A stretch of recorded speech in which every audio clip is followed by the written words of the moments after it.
안녕하세요. 대롱나무 차윤수 조민재 대표입니다. 오늘은 상가 건물에 대한 임대차 보호법과 소액 임차인의 최우선 변제에 대한 시간인데요. 네, 상가 건물 임대차 보호법은 많은 사람들이 착업을 하고 있지만 생각보다 모르시는 분들이 훨씬 많은 것 같습니다. 맞아요. 저희가 공동중개하거나 이럴 때 다른 부동산도 방문하게 되고 이러는데 좀 틀린 내용을 말씀하시거나 잘 모르시는 경우들이 참 많아요. 그렇죠. 이제 처음 상가하시는 분들이나 그런 분들은 말씀하시는 내용을 사실로 받아들여서 잘못된 지식을 쌓을 수 있거든요. 맞아요. 네. 그렇기 때문에 저희들이 이번 시간에는 상가 건물 임대차 보호법과 소액 임차인의 최우선 변제에 대해서 설명해 드리도록 하겠습니다.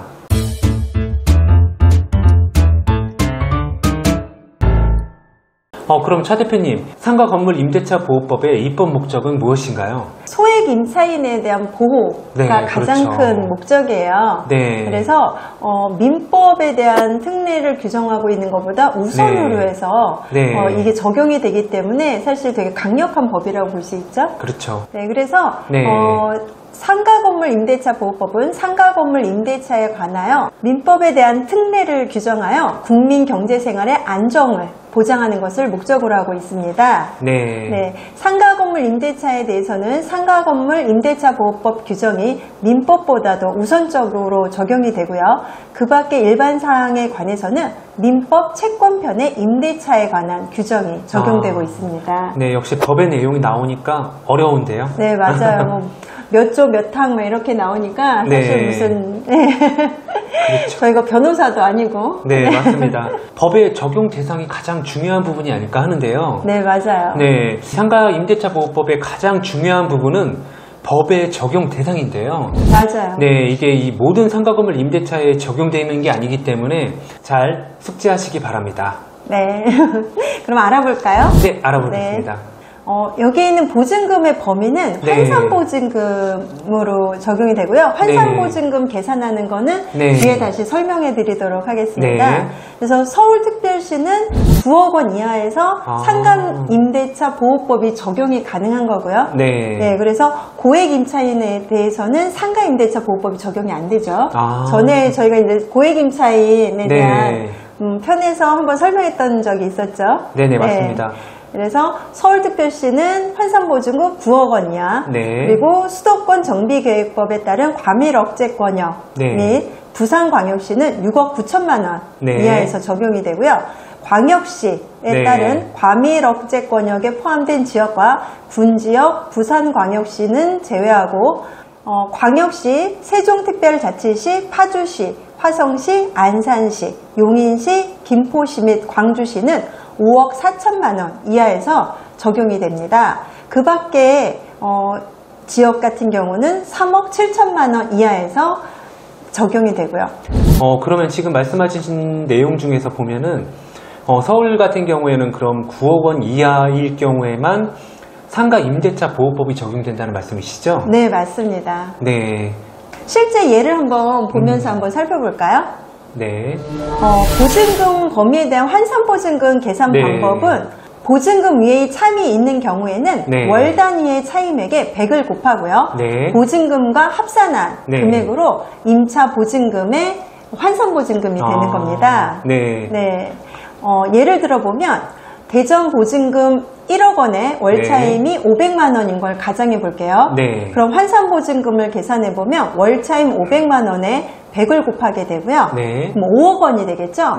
여기에 보증금 1억 원을 더하게 됩니다. 그러면 환산보증금은 6억 원이 되는 거예요. 그렇죠. 근데 아까 표에서 보시면은 아까 상가임대차 보호법은 환산보증금 얼마 이하에서 적용된다고 우리가 했었잖아요. 5억 4천만 원으로 있었죠. 5억 4천만 원이기 때문에 이거는 5억 4천만 원을 넘어가는 금액이기 때문에 상가 건물 임대차 보호법에 적용되지 않습니다.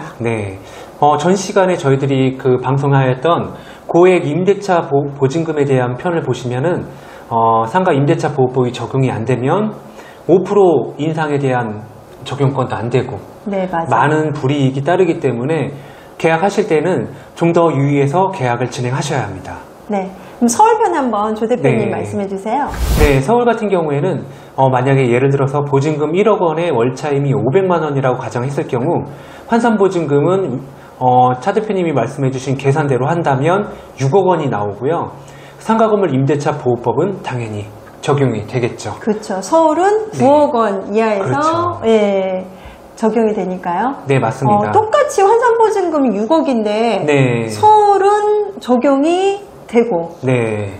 대전은 적용이 안 되고 이래요. 그렇죠. 지역에 따라 다르기 때문에 네. 꼭 위의 표를 참조하시면 좋을 것 같습니다. 네, 맞습니다. 상가임대차 보호법에서 중요한 내용 중에 하나가 또 대항력인데요. 네. 만약 경매로 넘어가거나 이랬을 때 네. 낙찰자라든가 다른 이제 채권자에 대한 권리를 보증금에 대한 권리를 주장할 수 있는 권리, 이게 바로 대항력이잖아요. 네. 근데 이런 대항력이 다 주어지는 거 아니고 뭔가 이렇게 조건들이 있더라고요. 네네, 그렇죠. 네, 그 네. 조건, 대항력을 갖추기 위한 조건에 대해서 좀 설명해 주시겠어요?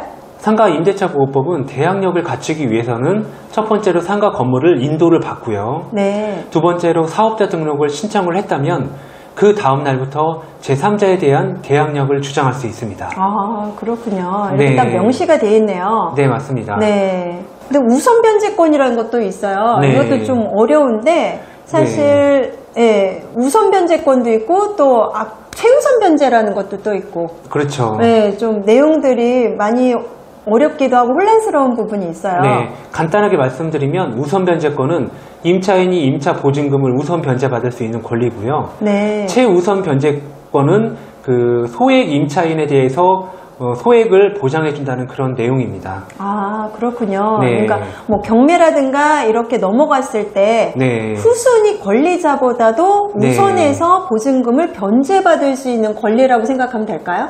네, 맞습니다. 네. 네. 그러면 이런 우선 변제권을 획득하기 위한 또 조건들이 있을 것 같은데 그건 뭘까요?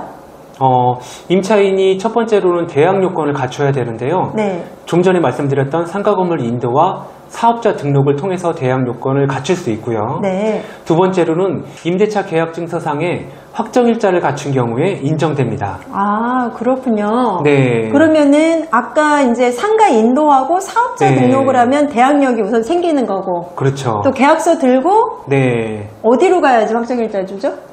확정일자 같은 경우는 세무서를 방문하시면 네, 확정일자를 받을 수 있습니다. 아, 행정복지센터 가면 안 되는 거네요.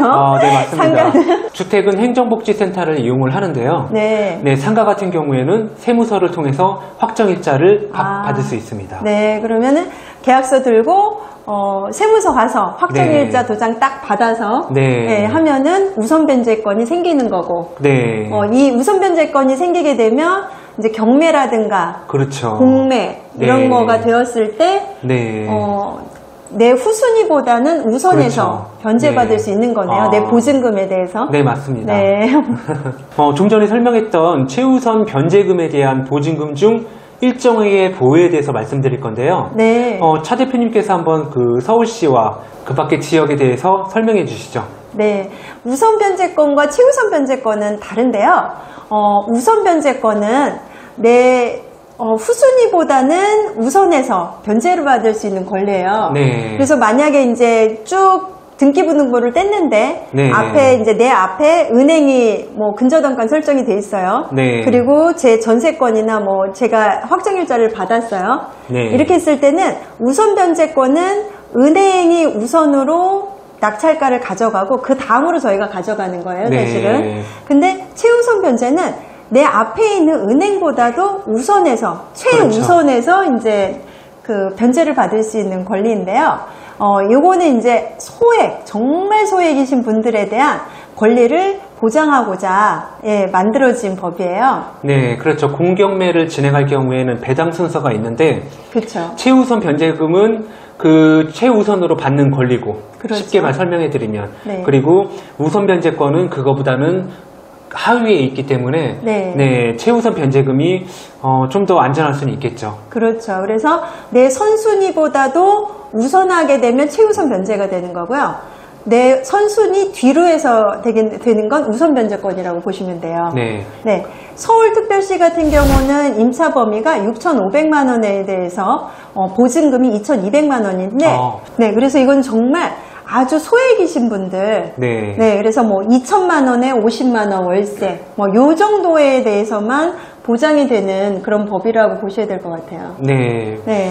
실질적으로 이게 과연 보장을 받을 수 있는 금액인지는 조금 의문이 듭니다. 맞습니다. 네. 그럼 계속해서 한번 다른 지역은 어떤가요? 네, 과밀억제권역 같은 경우는 5,500만 원 범위 내에서 1,900만 원까지 네, 보장을 받게 되고요. 네.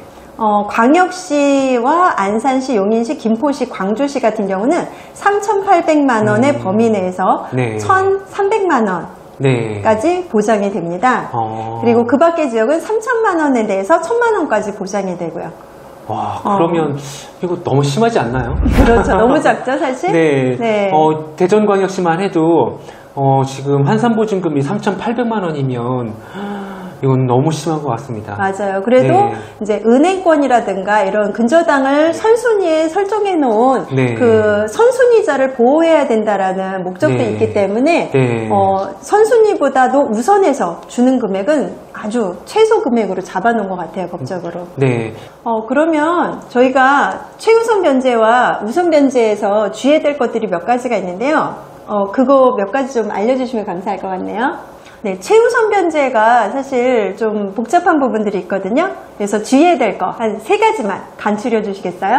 임차인이 보증금 중 일정액을 다른 담보물권자보다 우선하여 변제받을 권리고요. 임차인은 건물에 대한 경매 신청에 등기 전에 위의 대항력 요건, 상가 건물 인도와 사업자 등록 신청을 갖추어야 합니다. 네. 그리고 우선 변제를 받을 임차인 및 보증금 중 일정액의 범위와 기준은 임대 건물가액, 임대인의 소유와 대지가액을 포함한 금액이고요. 우선 변제를 받을 임차인 및 보증금 중 일정액의 범위와 기준은 임대 건물가액 2분의 1 범위입니다. 아, 네. 와, 그러면은 우선 변제 금액이 만약에 건물가액 2분의 1 범위에 안 들어가면 이것도 받을 수가 없는 거네요. 그렇죠. 사실상 최우선 변제를 받기는 좀 힘들기 때문에 잘 계산해서 들어가셔야 됩니다. 네, 그렇겠네요. 네. 네, 그럼 대전에 예를 들어서 살펴보면요. 보증금 3,500만 원에 월차임이 100만 원인 상가를 한번 예를 들어 볼게요. 네. 네. 그럼 환산보증금은 100만 원에 100을 곱하고 3,500만 원을 더하게 되면 1억 3,500만 원이 됩니다. 네. 그래서 대전 기준은 아까 표에서 보셨듯이 환산보증금 5억 4천만 원 이하에서 상가 건물 임대차 보호법에 적용을 받게 돼요. 네. 따라서 건물 인도와 사업자 등록 확정일자를 하였다면 건물이 경매로 넘어갔을 때 3,500만 원은 후순위 권리자나 채권자보다는 우선해서 보증금을 변제받을 수 있게 됩니다. 네. 근데 여기서 선순위 권리자에 대해서 우선하지는 않겠죠? 네. 근데 보증금이 3,500만 원이기 때문에 최우선 변제 대정 기준인 3,800만 원보다는 작아요. 네. 그래서 건물 인도와 사업자 등록 신청이 되어 있다면 건물이 경매로 넘어갔을 때 1,300만 원까지는 후순위뿐이 아니라 선순위 권리자나 채권자보다도 보증금을 우선해서 변제받을 수 있게 됩니다. 네. 네, 질문 사연 보도록 하겠습니다. 서울에서 보증금이 2억 원인 상가 건물을 임차하여 커피 전문점을 운영 중에 건물이 경매에 붙여졌습니다. 임차 보증금을 돌려받을 수 있을까요? 네, 우선 변제 요건을 갖추셨다면 가능합니다. 네. 네, 우선 변제권이란 상가 건물 임대차 보호법에 따라서 임차인이 임차 보증금을 우선 변제받을 수 있는 권리를 말하는데요. 우선 변제권은 임차인이 건물의 인도와 사업자 등록 신청, 임대차 계약 증서상의 확정일자 요 3가지를 갖춘 경우에 취득할 수 있습니다. 아까 조 대표님께서 자세히 설명해 주셨어요. 네, 우선 변제권은 임차 상가 건물이 경매나 공매 시에 적용이 되고요. 일반 매매나 상속, 증여 등의 경우에는 적용되지 않습니다. 우선 변제권의 발생 시기가 있는데요. 임차인이 상가 건물의 인도와 사업자 등록을 신청하고 상가 건물 임대차 계약서에 확정일자를 갖춘 경우에는 상가 건물의 인도와 사업자 등록을 신청한 다음 날 오전 0시부터 우선 변제권이 생기게 됩니다. 우선 변제권을 행사하기 위해서는 우선 변제권의 요건이 경매 절차에 따르는 배당 요구의 종기인 경락 기일까지 존속되도록 하여야 합니다.